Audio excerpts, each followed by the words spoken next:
In Riverton, corruption wore a badge. For years, Sergeant Vance Harlan and his crew acted with impunity. Every stop became an excuse, every night a show of force. But when the officers choked out a black woman for resisting, they thought it was just another routine display of dominance. To them, she looked ordinary, powerless, and easy to silence. They could not have been more wrong. The woman they left gasping on the pavement was Alanna Pierce, the director of the FBI, and their brutality would ignite not fear, but a firestorm that threatened to bring their entire empire crashing down. Before we go any further, comment where in the world you are watching from and make sure to subscribe, because the next story is one you do not want to miss. The night air hung heavy over Riverton's east side. Alanna Pierce adjusted her gray sweatshirt as she walked away from her mother Loretta's house, grocery bags now empty and folded in her pocket. The streetlights cast long shadows across the cracked pavement, their dim glow barely touching the edges of the old brownstones. A police cruiser's lights suddenly flared to life at the corner ahead, splashing red and blue across brick walls and parked cars. Alanna slowed her pace, watching as three officers surrounded a young black man she recognized, Jamal Brooks, a quiet kid who helped out at her mother's church.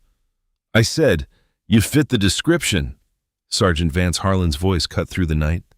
His broad shoulders blocked the streetlight, casting his face in shadow. "Arms where I can see them." "Please, sir, I just left my grandmother's house."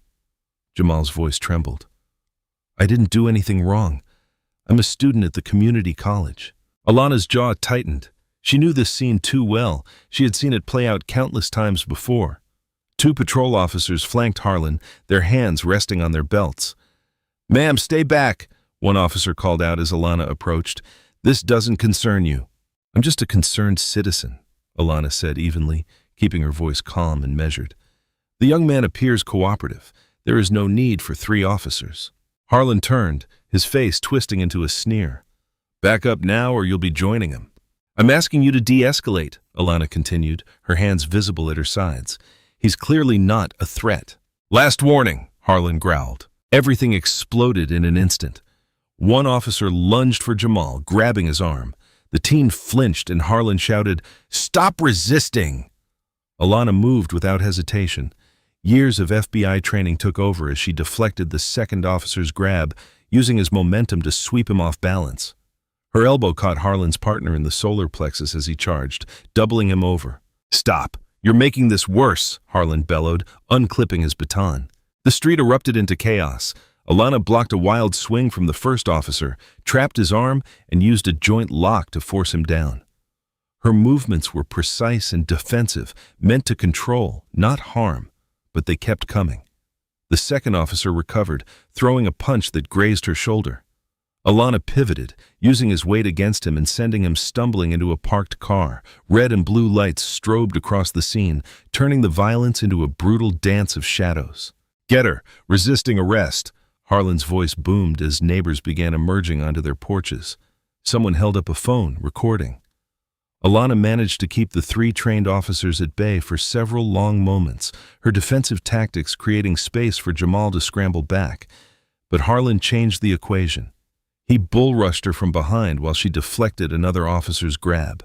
The impact drove her forward. Alanna rolled with it, trying to break free, but Harlan's weight bore her down. The concrete scraped her cheek as thick arms wrapped around her throat. "Stop resisting!" The words became a chant as the other officers piled on, knees driving into her back, hands roughly pulling her arms. "You're killing her!" Jamal's terrified voice cut through the chaos. More phones appeared in windows and doorways, their lights like stars in the darkness. Alanna fought to tuck her chin to protect her airway, but Harlan's grip was like iron. Her lungs burned. The edges of her vision began to darken as Harlan's snarl filled her ear. "Should have listened." The red and blue lights began to blur, strobing slower and slower as consciousness slipped away. The world swam back into focus slowly, fragments of sensation piercing through the darkness. Cold asphalt pressed against Alanna's cheek, rough and sticky with oil. Her wrists burned from the tight metal handcuffs digging into her skin. A heavy knee ground into her back, making each shallow breath a struggle. Red and blue lights still pulsed across the scene, but now more sirens wailed in the distance, growing closer. Her head throbbed where it had hit the ground. The taste of copper filled her mouth. "You're choking a woman!" a voice shouted from somewhere above. "What's wrong with you? Get back! Everyone back!" One of the officers yelled at the gathering crowd. The knee on Alana's back pressed harder, sending fresh pain shooting through her ribs. "She wasn't resisting," another neighbor called out. "We all saw it. We got it on video." Through blurry vision, Alana could make out phones held high, their lights like accusatory eyes in the darkness. More cruisers pulled up, their doors slamming as backup arrived. To her left, she heard Jamal grunt in pain. Her eyes focused just enough to see them roughly shoving him against a patrol car, his hands cuffed behind his back. His young face was pressed against the cold metal, fear evident in his wide eyes. "Stay still, boy," one officer growled. Alana tried to lift her head, gathering what little strength remained. Her throat felt like it was on fire, each breath raspy and painful. "Get off!" she managed to gasp before darkness crept back in at the edges of her vision. The pressure on her back suddenly increased. "Shut up!" a voice hissed above her. More shouting filled the air as neighbors pressed closer, held back by the newly arrived officers. The crowd's anger was palpable, their voices rising in unified outrage. "Y'all gonna kill her right here in the street. She was trying to help that boy. This ain't right." Sirens cut through this chaos, different ones this time. An ambulance pulled up, its white and red lights adding to the surreal light show. Heavy boots approached quickly. "Move! Emergency medical services," a firm voice commanded. "Get off her now." The knee finally lifted from Alana's back. She gulped in air, her chest heaving against the pavement. 2 EMTs knelt beside her, their practiced hands quickly checking her vital signs. The first one, younger with close-cropped hair, leaned in close to examine the darkening bruises around her neck. His eyes narrowed in recognition, then widened in uncertainty. "Ma'am, can you hear me?" the second EMT asked, gently turning her head to check her pupils. "Can you tell me your name?" Alana tried to respond, but managed only a hoarse whisper before another wave of dizziness washed over her. "We need to get her to the hospital," the first EMT said urgently. "Help me get these cuffs off." "She's under arrest," Harlan barked, stepping forward. His badge caught the strobing lights as he loomed over them. "She needs immediate medical attention," the EMT countered firmly. "Protocol says the cuffs come off." After a tense moment, Harlan nodded to another officer who produced a key. The cuffs finally clicked open, leaving angry red marks on Alana's wrists. The EMTs carefully lifted her onto a stretcher, strapping her in with practiced efficiency. As they wheeled her toward the ambulance, Harlan's voice carried across the scene. "Another thug off the street." The crowd's angry response was cut off as the ambulance doors closed. Inside, the younger EMT began hooking up monitors while his partner prepared an IV line. The siren wailed to life above them. "Let's see some ID," the first EMT muttered, reaching for the wallet in Alana's sweatpants pocket. He flipped it open, probably expecting a driver's license. Instead, his fingers froze on the distinctive federal credentials. His face drained of color as he read the identification. The gold FBI shield gleamed under the ambulance's interior lights. Below it, clear black letters spelled out, "Dr. Alana Pierce, Director, Federal Bureau of Investigation." "Oh my God," he whispered, looking down at his patient's battered face with new understanding. As the ambulance raced through the night, its sirens screaming a warning to all who heard it. The harsh fluorescent lights of the emergency room pierced through Alana's eyelids as consciousness slowly returned. Her throat felt like sandpaper, and every breath brought a dull ache to her ribs. The steady beep of monitors mixed with hurried footsteps and hushed voices around her.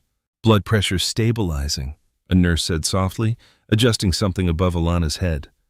Through half-opened eyes, she saw 2 security guards near her door, their heads bent close together in conversation. The taller one kept glancing at her with poorly concealed awe. "That's really her, Director Pierce," he whispered to his partner. "FBI credentials don't lie." The other replied, words already spreading. the change in the hospital staff was immediate and obvious. A doctor who had been briskly efficient minutes earlier now approached with careful deference, his clipboard clutched tight against his chest. "Director Pierce," he said gently. "I'm Dr. Matthews. How's your pain level? We've documented the bruising around your throat and neck." Alana tried to speak but managed only a raspy whisper. A nurse quickly brought her ice chips, handling the cup like it was made of crystal. "Small sips," the nurse advised, her eyes wide with concern. "Your throat took quite a beating." The floor's charge nurse appeared in the doorway, speaking in urgent tones to someone in the hallway. More footsteps approached rapidly, these ones heavy, anxious. Police Chief Raymond Brock burst into the room, his face ashen. His uniform was hastily arranged, tie slightly crooked, suggesting he had dressed in a hurry. Sweat beaded on his forehead despite the cool hospital air. "Madame Director," he stammered, "we had no idea." His hands twisted his hat nervously. "If we'd known who you were." Alana's voice came out hoarse but clear enough to cut him off. "You knew I was human." The chief fell silent, his mouth working but no words coming out. The medical staff exchanged glances, tension filling the room. Outside, a growing commotion could be heard. Camera flashes strobed through the windows and raised voices carried through the walls. A security guard stepped in quickly. Media swarming the entrance. The videos are everywhere. Twitter, Facebook, cops choke out woman for resisting is trending. Dr. Matthews moved protectively closer to Alana's bed. "We can move you to a more secure floor." The door burst open again, and Loretta Pierce swept in like a storm front, her usual dignified composure cracking with worry and rage. Her church clothes were wrinkled, suggesting she had thrown on a coat over her nightgown. "Baby girl," she breathed, rushing to Alana's side.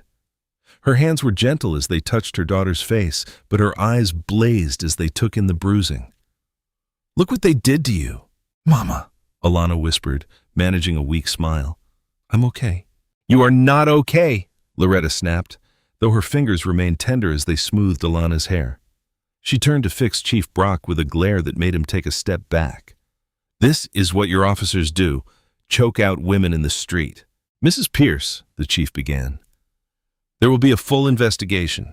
"There better be more than that," Loretta cut in. She turned back to Alana, her voice softening. "But right now you need to rest and heal. We'll handle this right. Not fast, but right." Through the next few hours, Alana drifted in and out of sleep as Loretta kept vigil. The bruises darkened, but the swelling began to subside. Outside, the media circus grew, their cameras catching only glimpses through the windows. As dawn approached, painting the sky in shades of pink and gold, Dr. Matthews signed the discharge papers. "You should take it easy for a few days," he advised. "Your throat will be sore, and those ribs need time." A plain black sedan pulled up to a side entrance as hospital security cleared a path. Loretta helped Alana into a loose sweater, supporting her as they made their way down the quiet hallway. "Head high," Loretta whispered to her daughter. "They didn't break you." Alana straightened despite the pain.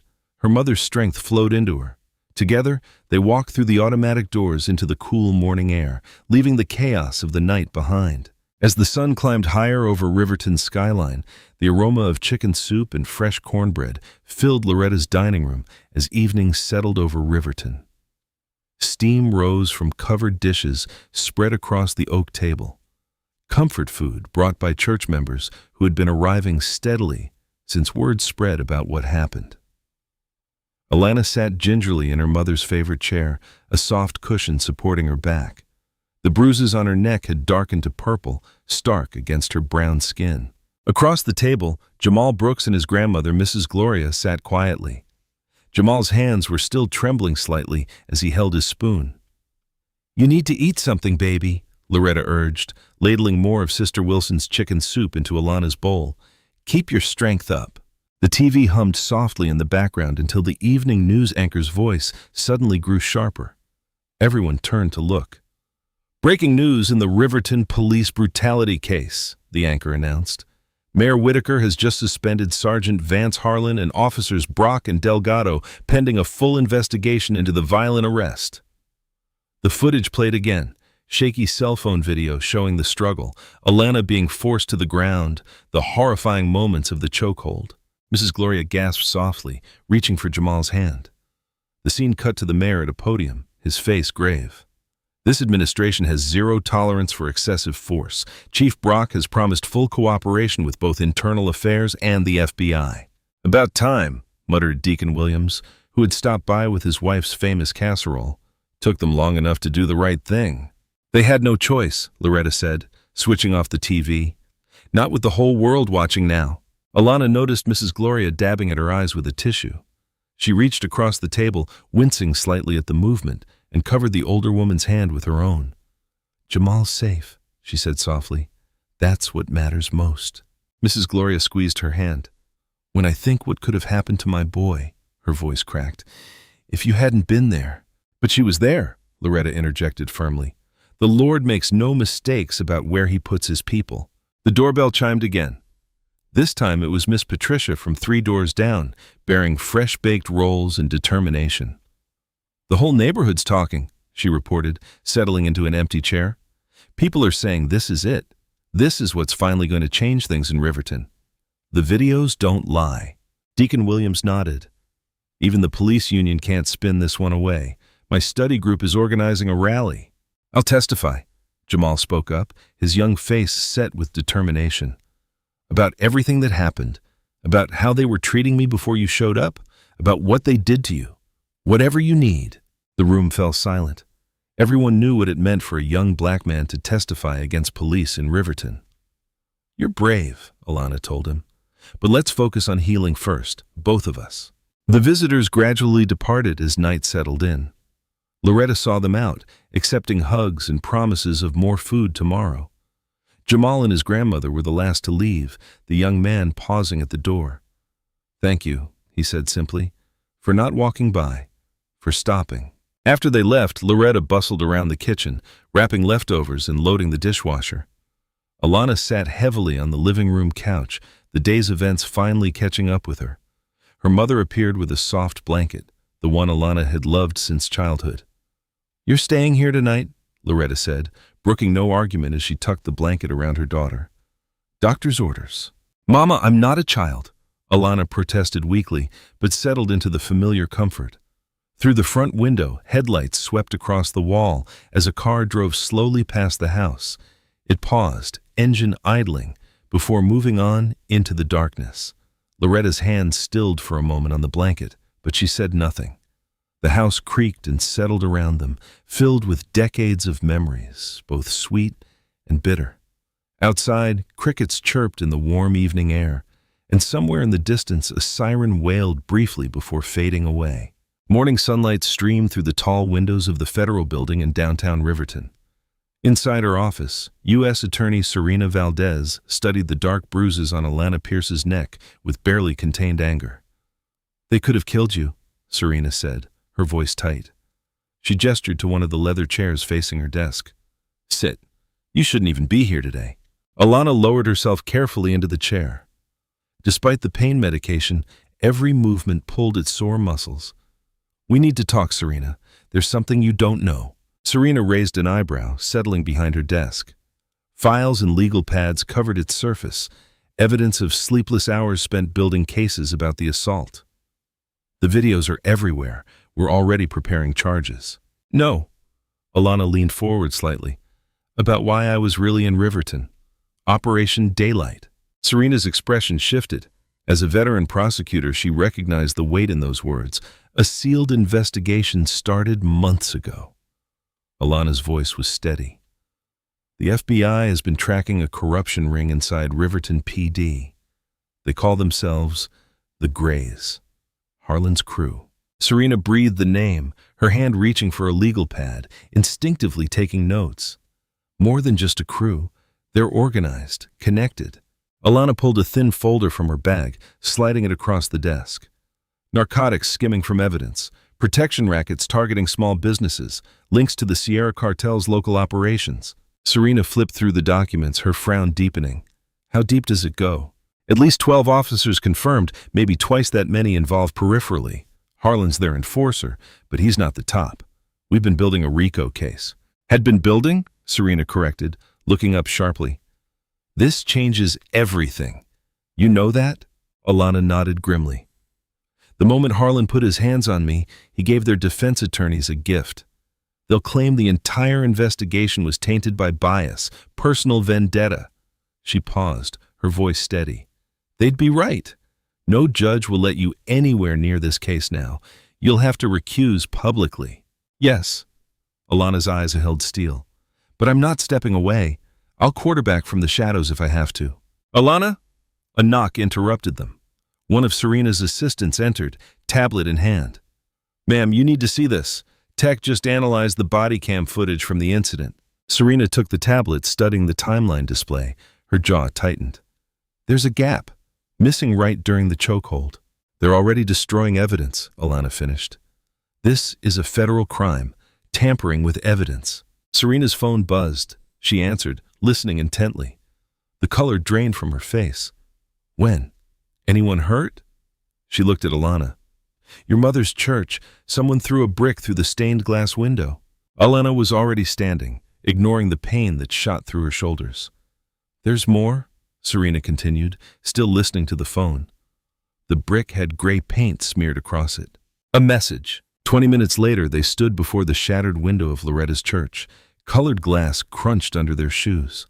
The morning sun caught the jagged edges, casting broken rainbows across the sidewalk.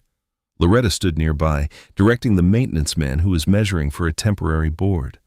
Her voice was steady, but Alana saw how her hands trembled. The brick lay where it had fallen among the glass shards. The gray paint was still wet, dripping like tears down its rough surface. Alana's fists clenched at her sides as she stared at the destruction. Her voice, when it came, was barely above a whisper.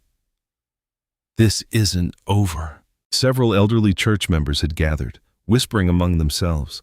Sister Wilson clutched her worn Bible close. First they hurt our children, now they attack God's house. Serena stepped closer to Alana, speaking low. This changes the timeline. We need to move faster. Agreed. Alana watched as more congregation members arrived, their faces a mixture of anger and determination. Some carried brooms and dustpans, already moving to help clean up. They're escalating, getting sloppy. And giving us more evidence, Serena added. She pulled out her phone, thumbs flying across the screen. I'm expediting those warrant requests. Harlan and his people just moved themselves up the priority list. A police cruiser rolled past the church, moving slowly. The officer inside watched them through mirrored sunglasses before accelerating away. Loretta approached, glass crunching under her sensible shoes. She touched the broken window frame, decades of memories in her eyes. Your father helped install this window, she said quietly to Alana. Years ago. Flickering neon from Mike's all-night diner cast alternating pink and blue shadows across the nearly empty parking lot. At this hour, only truckers and night shift workers occupied the vinyl booths inside. Officer Nolan Reyes's hands gripped his steering wheel, knuckles white, as he scanned the lot. A dark sedan pulled in quietly, parking 2 spaces away. Reyes's breath caught as Dr. Alana Pierce stepped out wearing a plain windbreaker despite the warm night.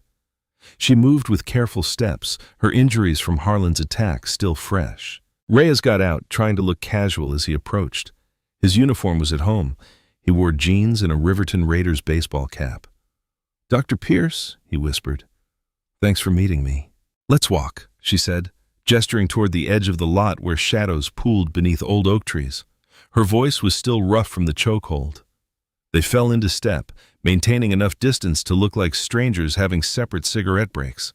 The diner's neon grew distant. I've been wanting to come forward, Reyes said, words tumbling out. Since I joined the force last year, the things I've seen, the Greys, they run everything. Harlan's just the muscle. There's more of them higher up. Alana listened, face neutral. Why now? What they did to you and that kid Jamal, it's wrong. All of it. The shakedowns, the missing evidence, He swallowed hard. I can't sleep anymore. A car pulled into the lot. They both tensed until its headlights swept past. They have meetings, Reyes continued. Poker nights at Lieutenant Royce Dalton's house. That's where they talk freely. About operations, about who needs teaching lessons. They made me watch once when they caught a teenager with pills. Said it was training. Alana's jaw tightened. Would you be willing to wear a wire? Reyes's step faltered. They'd kill me if they found out. We can protect you. She turned to face him fully. But I need evidence, Nolan. Real proof, not just witness testimony. He ran a shaking hand through his hair. I'll do it. His voice steadied. For that kid. For everyone they've hurt. Across town, Loretta Pierce's living room had become a command center. 6 church elders sat with phones and notebooks, heads bent together over Loretta's coffee table. Sister Wilson, you take the East Side congregations, Loretta directed, passing out printed phone lists. Sister Jenkins, you coordinate with the Baptist Alliance. Brother Thomas, you handle the Methodist circuit. What do we tell people? Sister Jenkins asked, adjusting her reading glasses. Tell them to call City Hall every day, multiple times. Tell them to demand answers about the assault on my daughter, about Harlan's record, about the missing body cam footage. Loretta's voice carried the authority of decades leading choir practice. They ignore one voice. They can't ignore hundreds. The seniors in this city built these streets, paid these taxes, raised these children. Time to remind them who really owns Riverton. Later, Alana sat in an unmarked van 2 blocks from Dalton's house, headphones pressed to her ears. Reyes's wire transmitted clearly through the poker game, cigarette smoke and clinking bottles. Kid's got potential, Harlan's voice crackled through. Learned quick after that corner lesson last month. Speaking of lessons, Dalton drawled. Heard some troublemakers by the community college need reminding about territory. Already handled, Harlan replied. Nothing like a little late-night visit to keep the kids in line. Right, Rookie? Yes, sir. Reyes's voice was steady despite his fear. Very educational. Laughter rippled through the transmission. The game continued. Reyes captured every boast, every threat, every casual admission of brutality. Each word another nail in their coffin. Near midnight, Reyes made his excuses and left. 10 minutes later, he slipped into the van's side door, hands trembling as he removed the wire. You did well, Alana said softly, taking the recorder. That's solid evidence. They were talking about more tonight than usual, Reyes whispered. Something big coming, drug shipments, payoffs. One step at a time. She squeezed his shoulder gently. You're not alone anymore. The young officer nodded, but his eyes kept darting to the van's tinted windows. In the distance, a police siren wailed, making him flinch. I should go, he said. Separate exits like you said. Same time next week, Alana confirmed. We'll have backup nearby. Just keep doing what you're doing. Reyes slipped out into the darkness, shoulders hunched against imagined watchers. Alana watched him go, the recorder heavy in her hands. On it, Harlan's voice bragged about broken bones and terrorized teenagers, each word sealing his fate. But first, they needed more proof that would be bulletproof in court. In her pocket, her phone buzzed with a text from Loretta. 300 calls to City Hall today. Tomorrow we double it. The old wooden pews of Greater Hope Baptist Church creaked under the weight of a full house. Morning sunlight streamed through stained glass, painting rainbow patterns across aged faces set with determination. Loretta Pierce stood at the pulpit, her silver hair catching the light as she led the congregation in We Shall Overcome. Parker Hayes sat in the back row, his digital recorder capturing every note. He watched seniors who had marched in the 60s stand straight-backed despite their canes, voices rising in harmony. The song ended, but the energy remained electric. We've been quiet too long, Loretta declared, her voice carrying to the rafters. Our silence was never peace. It was pain. Murmurs of agreement rippled through the crowd. In the front row, Sister Jenkins dabbed her eyes with a handkerchief. Brother Hayes is here today, Loretta continued, gesturing toward Parker. He wants to hear our stories, the truth about what's been happening in Riverton. Who wants to start? A forest of weathered hands rose. Parker moved to the front, recorder ready. Mr. Washington, 82, spoke first. My grandson stopped 3 times in 1 week. Same corner, same officers. No reason given. His voice trembled with anger. They took his college money, said it must be drug money. Boy works 2 jobs to save that. Sister Martinez stood despite her arthritis. My Carlos, rest his soul, beaten for suspicious behavior. He was walking home from the factory, 30 years at that plant, and they treated him like a criminal. One by one, the stories poured out. Decades of random stops, missing money, broken bones, children terrorized, complaints ignored. Each testimony built on the last, painting a picture of systematic abuse. Across town in her chambers, Judge Lena Carver reviewed the warrant applications Serena had submitted, her reading glasses perched on her nose as she examined each document with practiced precision. The evidence was mounting. Bank records showing suspicious deposits, property deeds in shell company names, phone records linking the Grays to known drug traffickers. She signed each warrant with careful strokes, her signature carrying the weight of law. "Make it count," she whispered to the empty room. In her temporary office at the Federal Building, Alana spread the overtime ledger across her desk. The numbers told their own story. Officers logging impossible hours, double billing for security details, padding timesheets for special operations that coincided with spikes in drug activity.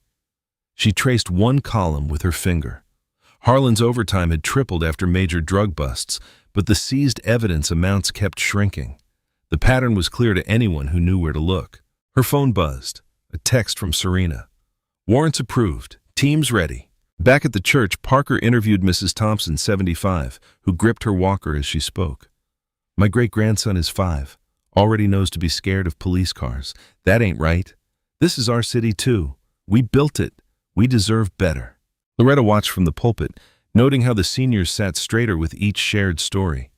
This wasn't just testimony, it was transformation. Decades of swallowed fear becoming strength. Evening settled over Riverton. In Loretta's living room, Alana sat with her mother as Parker's radio show began.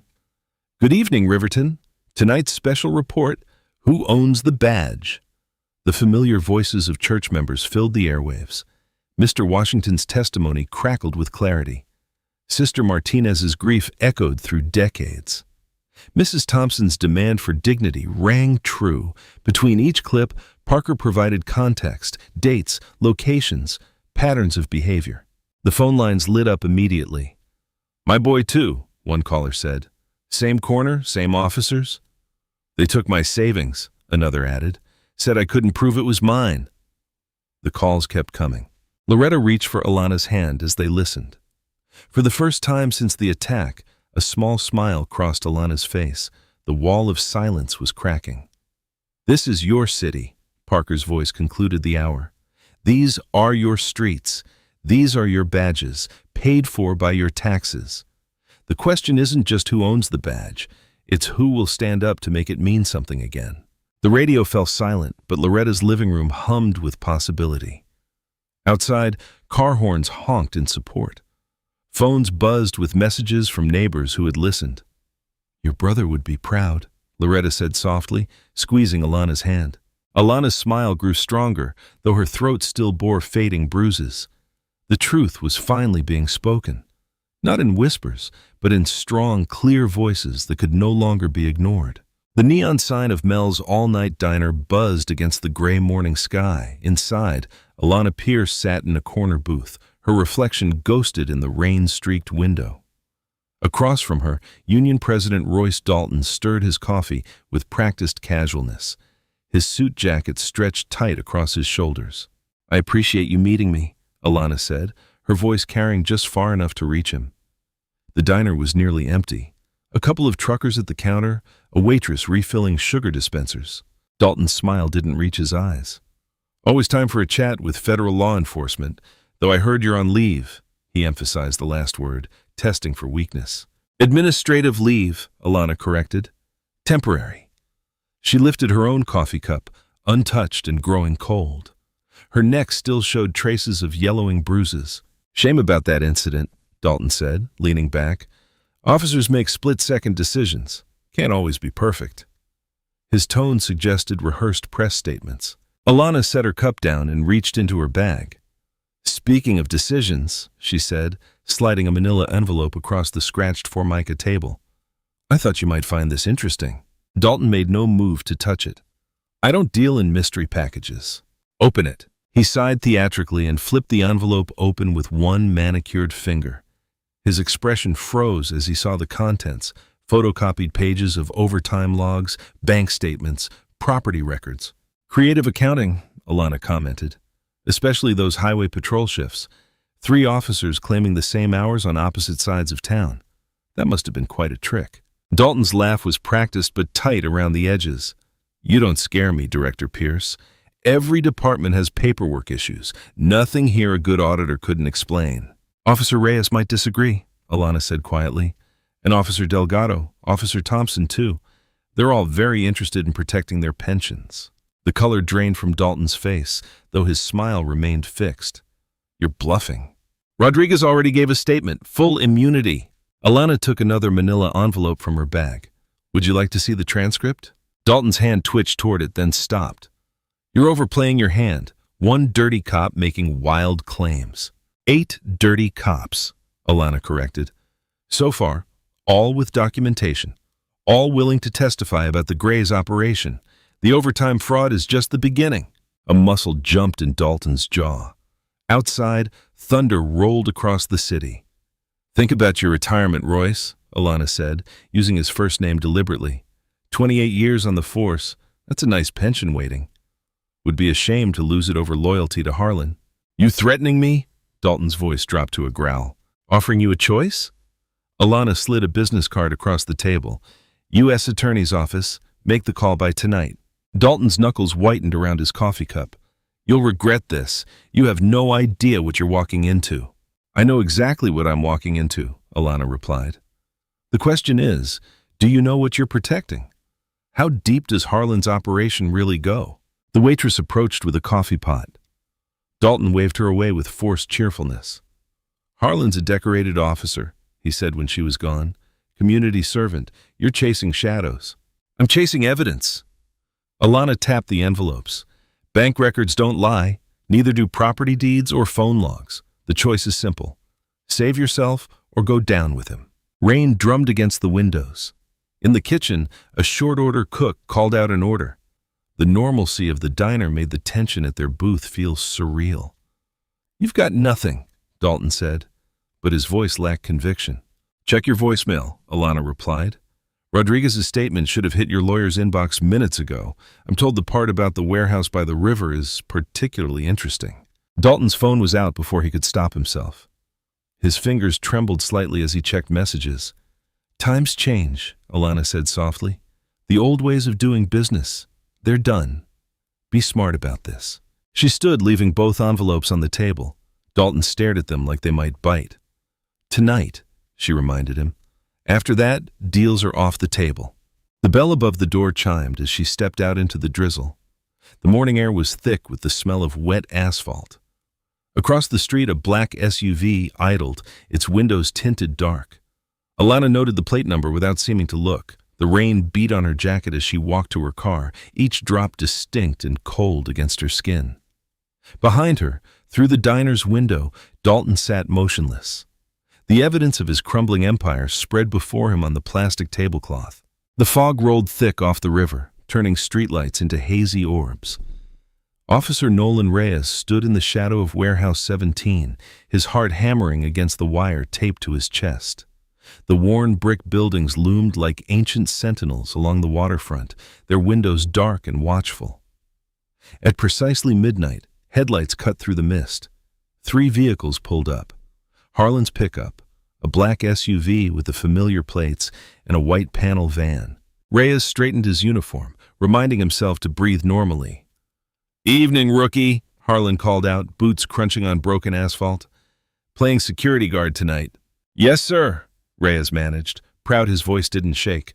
"All quiet here." 2 men emerged from the SUV, Dalton and another officer Reyes recognized from the Grays. The panel van's side door slid open with a metallic groan, revealing 3 men in plain clothes. Their movements were careful, practiced. "Our friends from down south," Harlan announced, clapping one on the shoulder. "Let's talk business." Inside the warehouse, naked bulbs cast harsh shadows between towering storage racks. Harlan's crew and the cartel men formed a loose circle. Reyes positioned himself by the door exactly as planned. "Monthly numbers are good," Harlan said, unzipping a gym bag. Stacks of cash emerged, rubber-banded and neat. Extra sweet since that evidence locker accident last week. One of the cartel men nodded. And our merchandise moving smooth through the east side. School zones are gold mines if you know how to work them, Dalton reported. Rhea's stomach turned, but he kept his face neutral. The wire caught every word. The white van's cargo proved to be boxes of pills, prescription labels intact. Straight from the evidence room, Harlan bragged. Logged as destroyed. Suddenly, floodlights blazed through the high windows. FBI, everyone on the ground! The warehouse erupted in chaos. Doors crashed open as federal agents swarmed in, weapons drawn. Harlan lunged for his sidearm but found 3 laser sights already dancing on his chest. "Don't!" Serena Valdez's voice rang out. She stepped through the door, badge gleaming. "It's over." Outside, news vans screeched to a halt. Parker Hayes' voice crackled over car radios and emergency scanners. "Breaking news. Federal agents have just raided a warehouse on River Street. Multiple Riverton police officers are being taken into custody." Harlan's eyes found Reyes. "You little rat," he snarled as agents cuffed him. "No," Reyes replied, voice steady at last. "I'm a real cop." The arrest operation moved like clockwork. Evidence teams photographed the money, the drugs, the ledgers. Marked bills from previous deals were logged and bagged. Each handcuffed officer and cartel member was led out into the glare of news cameras. Across town, Loretta's church filled with elderly parishioners glued to their phones and radios. As each arrest was announced, cheers erupted. Old women who had lost sons to police violence wept in the pews. Men who had been harassed for decades stood and sang. Harlan, Dalton, Phillips. Parker's voice listed the names. Sources say this operation, codenamed Daylight, has been months in the making. In the church basement, someone started playing piano. Seniors who had marched in civil rights protests half a century ago rose to dance, their arthritis forgotten in the joy of the moment. "This is real," Loretta told her fellow choir members, tears streaming. "Our babies didn't die for nothing." At the FBI command post, 6 blocks from the warehouse, Alana watched the operation feeds. When the last suspect was secured, she drove to the church. The celebration was still going strong. She found her mother in her usual pew, hands clasped in prayer. Loretta looked up as Alana sat beside her. "We did it," Alana said, pulling her mother close. Loretta hugged back fiercely, then whispered in her ear, "Not yet." Around them, the celebration continued. Jamal Brooks and his grandmother shared slices of sweet potato pie with Officer Reyes's family. Judge Lena quietly took notes while elderly residents lined up to give testimony about past abuses. Parker Hayes' live broadcast captured it all, the songs, the tears, the prayers of Thanksgiving. Outside the church windows, dawn was still hours away. But inside, in the warm light of justice, long denied and finally delivered, it felt like morning had already come to Riverton. The hymns and chatter echoed off the old walls. "Free at last," someone shouted, and the crowd took up the refrain. "Free at last." Dawn painted Alana's office walls in pale gold as she spread evidence photos across her desk. The warehouse bust had yielded mountains of documentation, ledgers, phone records, marked bills. Victory felt close enough to taste. Her phone buzzed. Serena's name flashed on the screen. "The main evidence drive is gone," Serena said without preamble. Her voice was tight with barely controlled rage. Alana's stomach dropped. "What?" "The drive containing Rhea's recordings, the financial records, everything.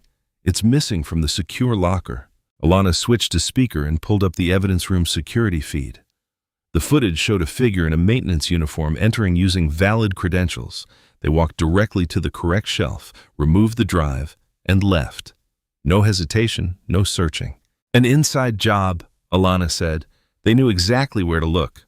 "There's more," Serena continued. "The backup server was wiped. Professional job." Alana's hands clenched. Months of careful work gone in minutes. She dispatched a forensics team immediately, but her gut told her they would find nothing useful. The morning crawled by in a haze of emergency meetings and damage control. Then her worst fears materialized in a text from Serena. "Reyes found dead. The scene was staged, to look like suicide. Service weapon, typed note, empty bottle of pills. But Alana saw the truth in the details. Slight bruising around the wrists, carpet fibers under the fingernails, the angle of the fatal shot. All wrong for self-infliction. He fought back, the medical examiner whispered, pointing to defensive wounds on Reyes's hands. That evening, as Alana sat in her office drafting a statement about Reyes's death, her phone exploded with notifications. A video was spreading across social media like wildfire, body cam footage from the night of her choking, but drastically altered. The doctored version showed her throwing the first punch, attacking Harlan unprovoked. Clear evidence of FBI overreach, the police union spokesperson declared on live TV. Director Pierce is waging a personal vendetta against honest officers. Within hours, the grand jury announced their decision. No indictment for Harlan or any other officer involved in her assault. The police union immediately called for her resignation, branding her a lawless tyrant destroying department morale. The city's mood shifted like a weather vane in a storm. Protest groups gathered outside the federal building, split between those demanding justice and those defending the police. The local news ran side-by-side images. Alana's bruised face from the hospital versus the doctored footage of her attack. "They're playing a dangerous game," Serena warned during a brief meeting, "making you look like the aggressor while positioning themselves as victims."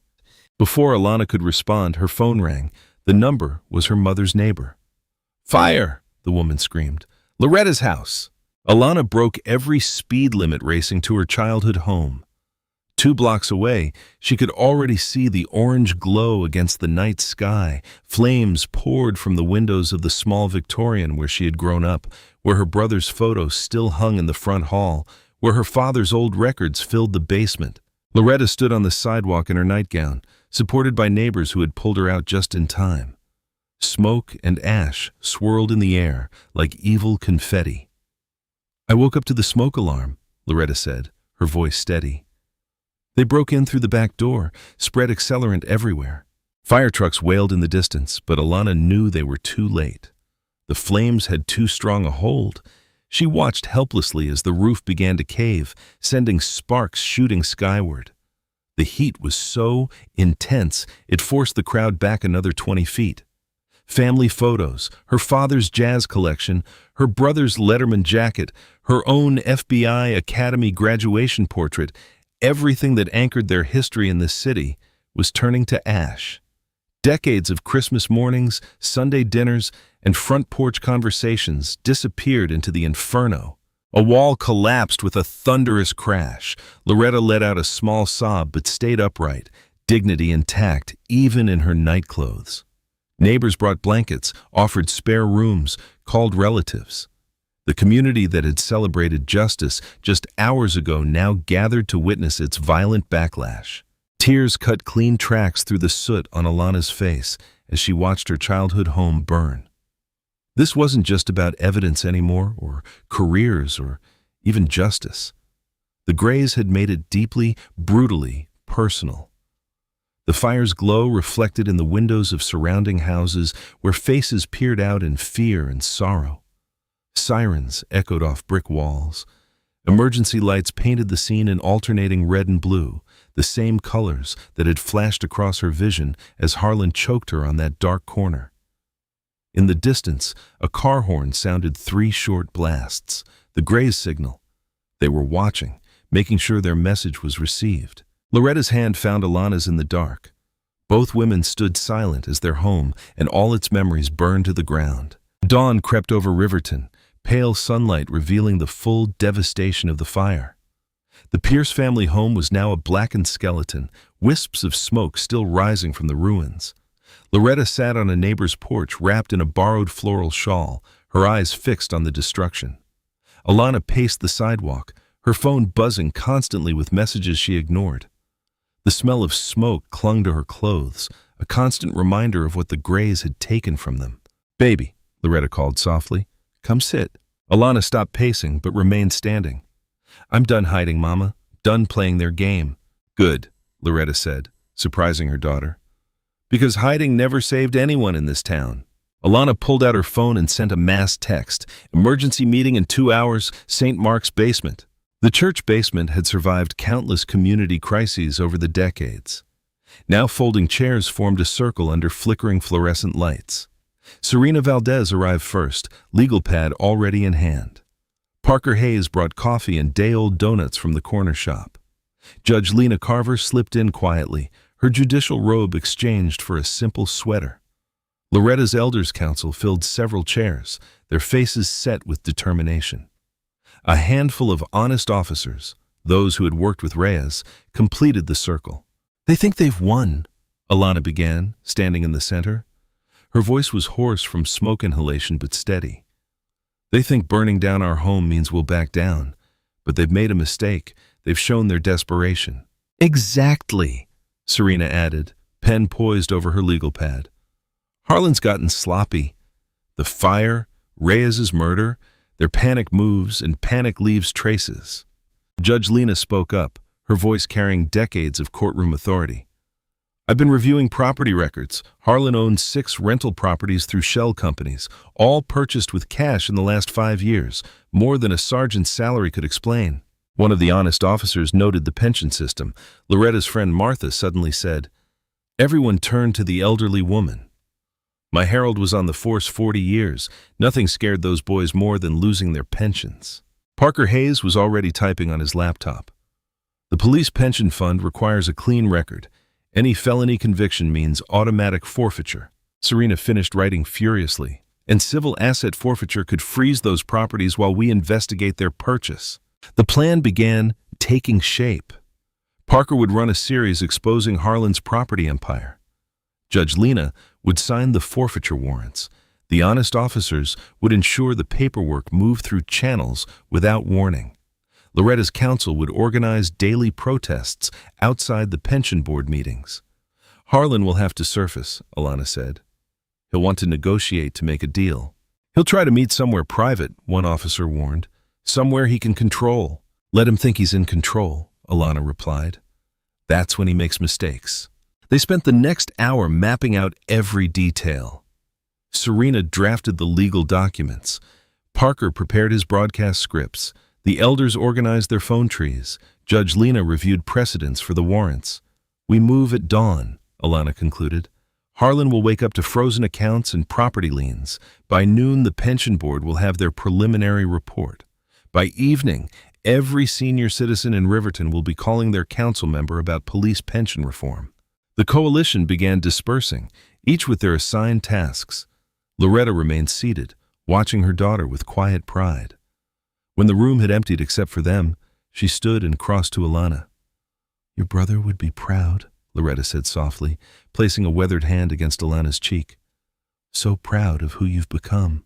Alana leaned into her mother's touch, drawing strength from the contact. "I couldn't do this alone." "You're not alone," Loretta assured her. "We're with you, all of us." She straightened Alana's collar with the automatic gesture of a mother who had done so countless times before. "Now let's go make some noise." Through the church's basement windows, morning light was growing stronger, burning away the lingering smoke that hung over Riverton. In the parking lot, cars started up as their unlikely coalition headed out to set their trap. The time for hiding was over. The parking structure loomed like a concrete fortress, shadows dancing between support pillars. Alana stood on level 3, her back against a concrete wall, waiting. The city sprawled below, a maze of streetlights and dark alleys. A black SUV growled up the ramp, headlights off. Harlan emerged first, a police-issue baton already in hand. 2 heavies flanked him. Alana recognized them from the original choking incident. Both wore dark jackets that could not quite hide their shoulder holsters. No badge tonight. "Harlan," Alana's voice carried across the empty garage. Harlan twirled the baton. "Didn't think we needed the formalities. 3 against 1. Still can't fight fair." The heavies spread out, trying to flank her. Their footsteps echoed off concrete walls. Harlan's face twisted into an ugly smile. "You should have stayed down the first time." He lunged, baton whistling through the air. Alana slipped left, letting it crack against concrete. Her elbow found his ribs, precise, brutal. Harlan stumbled back with a grunt. The first heavy rushed in. Alana grabbed the nearest car door handle, yanked it open into his charge. The impact rang through the structure. She followed through with a palm heel to his temple, then drove her knee into his midsection. An armbar took him down, face pressed to oil-stained concrete. The second heavy was smarter, more cautious. He circled, looking for an opening. Harlan recovered, baton ready. "Getting tired?" Harlan taunted. "No backup this time. Don't need it?" Alana kept both men in view, stance balanced. They came at her together. Alana used their size against them, ducking under wild swings. Her defensive training took over. Deflect, counter, control. Each movement precise, nothing wasted. The second heavy caught her shoulder with a glancing blow, but she turned it into momentum, sweeping his legs. Harlan pressed his advantage, backing her toward a concrete pillar. The baton came down hard. Alana caught his wrist, twisted. The weapon clattered to the ground, but Harlan was ready. He drove forward, slamming her against the pillar. His arms snaked around her throat, the same chokehold from that night on the corner. "Remember this," he snarled. But Alana was ready. She tucked her chin, protecting her windpipe. Her hips shifted, center of gravity dropping. One smooth motion, rotate, hip throw. Harlan hit the ground hard. She could have choked him then, could have given him a taste of his own medicine. Instead, Alana pinned him, one knee on his chest. "You're done," she said. Harlan laughed, blood staining his teeth. "Done? I own this city, always have." "Tell me about that." Alana's voice changed, became conversational. "About how you own Riverton." Pride loosened his tongue. "Damn right I do. Years keeping the streets quiet, making sure the right people get paid. The cartel people. Someone has to manage distribution. Might as well be us. We know which trucks to stop, which ones to wave through." He grinned. "Your brother never understood that. Had to teach him the hard way." Alana's grip tightened, but her voice stayed steady. And Officer Reyes couldn't let him talk. "Rookies need to learn their place, like you learned yours." A new voice cut through the garage. Judge Lena stepped from behind a pillar, recorder in hand. Parker Hayes emerged from another shadow, his microphone catching every word. Harlan's face went slack as he realized. Through the garage speakers, his own voice played back. Had to teach him the hard way. Sirens wailed, grunting closer. Red and blue lights began strobing through the structure. But these weren't local cops. FBI tactical teams swarmed in, followed by Serena's federal marshals. "You set me up," Harlan spat as agents cuffed him. Alana stood, straightening her jacket. "No, you did that yourself."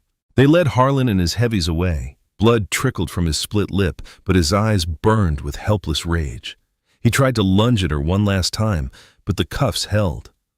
Alana watched from above as they loaded him into a federal transport van. Years of corruption and violence finally ending in a concrete parking garage. The city skyline was starting to lighten, dawn approaching, washing away the darkness that had gripped Riverton for so long. "Director?" One of the tactical team leaders approached. "We've secured the scene. Do you need medical?" Alana touched her shoulder where the heavy had landed his punch. It would bruise, but nothing was broken. "I'm fine. Make sure those recordings get logged properly." "Yes, ma'am. And there's someone here to see you." Through the gathering crowd of federal agents, Loretta appeared. She took in her daughter's disheveled appearance, the blood on her knuckles, the fierce light in her eyes. "Baby," she said softly, "let's get you cleaned up." Alana nodded, letting her mother guide her toward the stairs. Behind them, evidence teams photographed the scene, documenting every detail of Harlan's final stand. His confession would play across Parker's radio show within hours. The sun was rising over Riverton, and for the first time in decades, its light would shine on truth. The federal courthouse buzzed with anticipation, its wooden benches packed with Riverton's senior community. Loretta's church members sat shoulder to shoulder in their finest clothes, pressed suits, elegant dresses, and carefully positioned hats that had seen decades of Sundays. The morning light filtered through tall windows, casting long shadows across the polished floor. Alana sat in the front row beside her mother, both wearing deep blue. Her bruises from the garage fight had faded to yellow, but she held herself straight, dignified. Behind them, Jamal and his grandmother settled into their seats, joined by a steady stream of community members who had waited years for this moment. Judge Lena entered, her robes crisp and her expression stern. All rise. The gallery rustled to its feet. Harlan and his co-defendants shuffled in, wearing orange jumpsuits and chains. Their arrogance had finally crumbled, replaced by the hollow-eyed look of men facing real consequences. Be seated, Judge Lena commanded. She adjusted her reading glasses, lifting the first set of papers.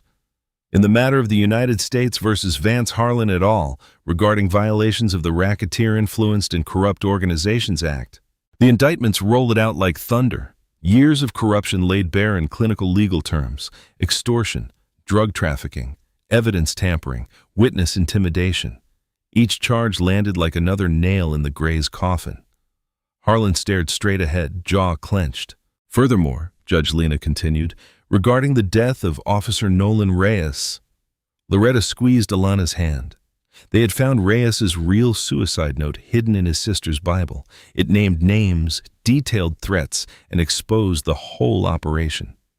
Even in death, the young officer had helped bring down the corrupt system he had tried to fight. Union President Dalton sat separately from Harlan, his expensive suit replaced by prison orange. The evidence drive had been found in his office safe, along with detailed records of payoffs and threats. His attempt to save himself by turning on Harlan came too late. On the matter of the falsified body cam footage, Judge Lena's voice sharpened. The tech responsible, a longtime Gray sympathizer, hunched in his seat. The court finds the deliberate manipulation of evidence particularly egregious. Alana watched the sentencing unfold with steady eyes. Harlan received 30 years without parole. Dalton got 15. The tech and other conspirators faced varying terms, but none would walk free. The gallery remained silent, but the air crackled with vindication. Then Serena Valdez rose, carrying a thick document. Your Honor, the United States would like to present the terms of the negotiated consent decree. Judge Lena nodded. Proceed. Serena outlined the sweeping changes: an independent oversight board with real teeth, mandatory body cameras with felony penalties for tampering, and a complete restructuring of internal affairs. But the heart of the decree came next.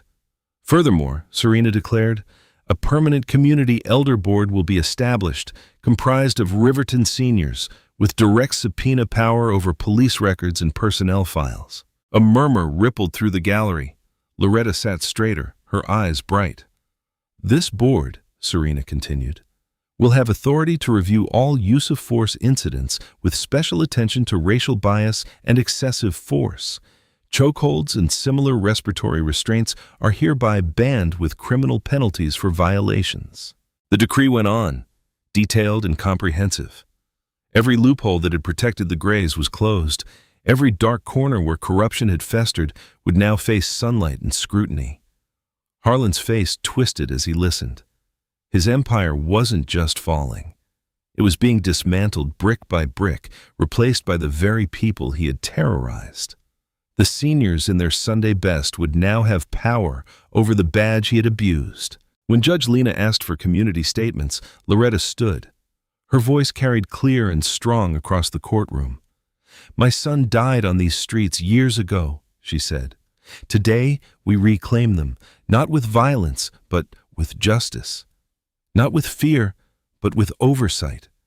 Not alone, but together. She turned to look at Harlan. You thought you owned this city, but Riverton belongs to all of us. Every child walking to school, every elder at the bus stop, every family just trying to live in peace. Today, we take it back. Judge Lena brought down her gavel, making the decree official. As federal marshals led the defendants away, the gallery remained seated, absorbing the weight of the moment. Decades of struggle had led to this day. Loretta's hand found Alana's again. Tears shone in her eyes as she whispered, Your brother would be proud. Alana squeezed back, her throat tight with emotion. Around them, other seniors dabbed at their eyes or nodded in solemn satisfaction. Jamal reached forward to touch Alana's shoulder in gratitude. Through the courthouse windows, Riverton spread out below, its streets and neighborhoods now free from the gray shadow. The consent decree wasn't just paper. It was a promise to every citizen that justice wasn't just a word. It was a living, breathing thing that belonged to the people. The late summer sun beat down on Loretta's partially rebuilt house as neighbors wielded hammers and paintbrushes. The charred skeleton had been replaced with fresh lumber, and the air smelled of sawdust and new paint instead of ash. Community members of all ages worked together, seniors directing operations from lawn chairs while younger folks climbed ladders and hauled materials. Alana stood in what would become the new living room, watching through the open frame as Jamal helped install windows. He wore a crisp button-down with his sleeves rolled up, looking more confident than the nervous teenager she had met that fateful night. His U.S. Attorney's Office intern badge hung from his belt, catching the light. "Pass me that level, honey," Loretta called from where she supervised the kitchen reconstruction. She sat in her favorite chair, recovered from the fire and reupholstered by church ladies. A clipboard with paint samples rested in her lap. Alana handed over the tool, then paused to watch Mrs. Johnson from 3 doors down, carefully painting trim. The elderly woman's strokes were slow but precise, her Sunday manicure protected by work gloves. Every neighbor who could hold a brush or direct traffic had shown up to help. "The scholarship committee meets tomorrow," Jamal said, stepping inside to grab his water bottle. "We've already got 5 applicants, all local kids wanting to join the Reformed Police Academy." Alana nodded, pride warming her chest. The Nolan Reyes Memorial Scholarship would support recruits from Riverton's poorest neighborhoods who committed to community-oriented policing. Reyes's sister had cried when they proposed it, saying her brother would have loved knowing his death helped create positive change. "How's the internship?" Loretta asked Jamal, adjusting her reading glasses to examine a paint swatch. "Amazing," he grinned. "Serena, Ms. Valdez, has me helping review community oversight applications. Says I have good instincts for who will take the responsibility seriously." The sound of power tools paused as Pastor Caleb Morrison called everyone to gather for lunch. The workers filed into the yard where church members had set up folding tables loaded with fried chicken, potato salad, and sweet tea. The rebuilding effort had turned into a weeks-long community gathering. "Mail's here," announced Mrs. Thompson, Loretta's neighbor of 30 years, waving an official-looking envelope. "It's for you, Alana. Federal seal." Alana took the letter, already knowing its contents. She had been waiting for this final piece of vindication. Opening it carefully, she read aloud. "The Office of Professional Responsibility has concluded its investigation and found no ethical violations in Director Pierce's conduct." Applause erupted from the lunch crowd. Loretta dabbed her eyes with a napkin while Jamal whooped and punched the air. The ethics investigation's conclusion formally cleared Alana's name and cemented the Greys' corruption as the real crime. "The community fund hit its goal yesterday," Pastor Caleb announced once the cheering died down. "Between church donations and corporate matching, we've raised enough to help rebuild all 3 homes damaged in the retaliation fires." More applause. The senior-led fundraising committee had worked tirelessly, leveraging decades of community connections and moral authority to secure donations. Loretta's house was just the first. 2 other families targeted by the Greys would soon see their homes restored too. As lunch wound down, Alana slipped away to the master bedroom. The walls were freshly drywalled, but not yet painted. She carefully unwrapped the frame she had brought, a photograph saved from the fire, protected in Loretta's fireproof box. Her brother's young face smiled back at her, frozen in his high school graduation photo. Loretta appeared in the doorway, leaning on her cane. "That's the perfect spot," she said softly, pointing to the wall facing the morning sun. "He always did love watching the sunrise." Alana's hands shook slightly as she lifted the frame. The nails were already in place, waiting. With gentle precision, she hung the photo, adjusting it until it sat perfectly level. Her brother's eyes seemed to twinkle with approval. Loretta shuffled closer, resting her head on Alana's shoulder. They stood in comfortable silence, remembering. Outside, the sounds of reconstruction continued. Hammers tapping, voices calling measurements, laughter floating through the unfinished windows. "The house is healing," Loretta murmured, "just like our city." Alana wrapped an arm around her mother's shoulders, studying the photo of the brother whose death had set her on this path. The frame caught the light streaming through new windows, reflecting onto fresh walls that would soon hold more family photos, more memories, more hope. Through the bedroom door, they could see Jamal explaining legal terms to a group of attentive seniors. The boy who had almost been another victim was now helping build a better system. Down the street, children played freely, no longer watching for patrol cars. In the distance, church bells rang, their sound carrying clearly through air no longer thick with fear. Sunday morning light streamed through the restored stained glass windows of Loretta's church, casting rainbow patterns across the packed pews. The usual crowd had swelled with visitors, journalists, activists, and families from across the city. Every seat was filled, and people stood along the walls, their faces expectant. At the front of the sanctuary, a newly installed wall drew every eye. Photographs covered its surface, faces of those lost to police violence over the decades. Some images were crisp and recent, others faded with age. Each bore a name and date, transforming statistics into stories, numbers into neighbors. Alana sat in the front pew beside Loretta, both dressed in their Sunday finest. Her mother's silver hair caught the light, and her hands rested steady on her familiar Bible. Behind them, Mrs. Johnson dabbed her eyes with a tissue as she recognized faces on the wall, children and grandchildren of friends, young lives cut short. Jamal stood near the pulpit steps in a pressed suit, his intern badge replaced with a deacon's pin. His grandmother beamed from her usual spot in the choir stand. The nervous teenager from that dark corner was gone, replaced by a young man who stood tall, shoulders straight with purpose. The choir's warm-up hymns faded as Pastor Caleb Morrison stepped to the microphone. "Today," he began, his deep voice filling the space, "we gather not just to worship, but to remember, to honor, and yes, to celebrate a new chapter in our city's story." Heads nodded throughout the congregation. In the back, Parker Hayes adjusted his recording equipment, capturing the moment for his radio show. Judge Lena sat quietly in a middle pew, her judicial reserve softened by the occasion. "We have with us," Pastor Caleb continued, "someone who reminds us that justice isn't just a word in Scripture, it's a calling that demands action." Director Pierce. Alana rose smoothly, though her heart thundered. She had testified before Congress, briefed presidents, but speaking here before her community felt weightier. These were the people who had raised her, who had supported her mother after her brother's death, who had helped rebuild their home.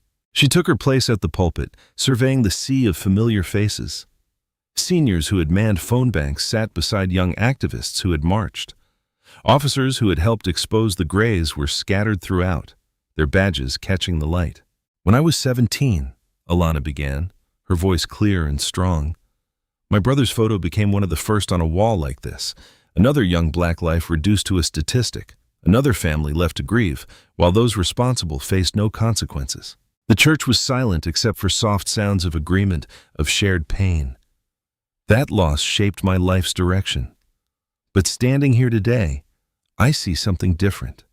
I see a community that refused to accept darkness as permanent. I see elders who turned their wisdom into action, young people who chose courage over fear, and officers who remembered their true duty to serve and protect." She gestured to the stall of photos. "Each face here represents not just a tragedy, but a call to action.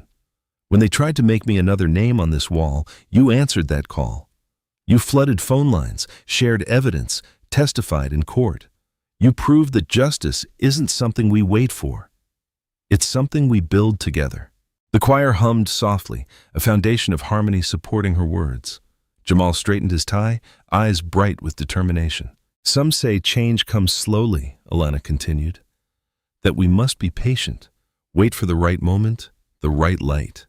But I stand here today to say we don't wait for the light, we become it."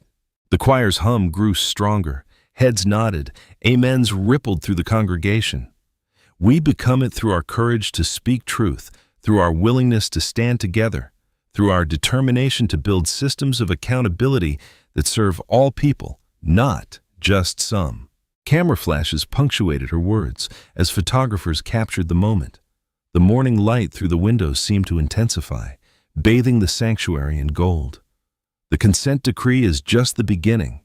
The scholarships, the oversight board, the new training standards, these are tools. But the real power lies in this room, in our continued commitment to shine light into dark places.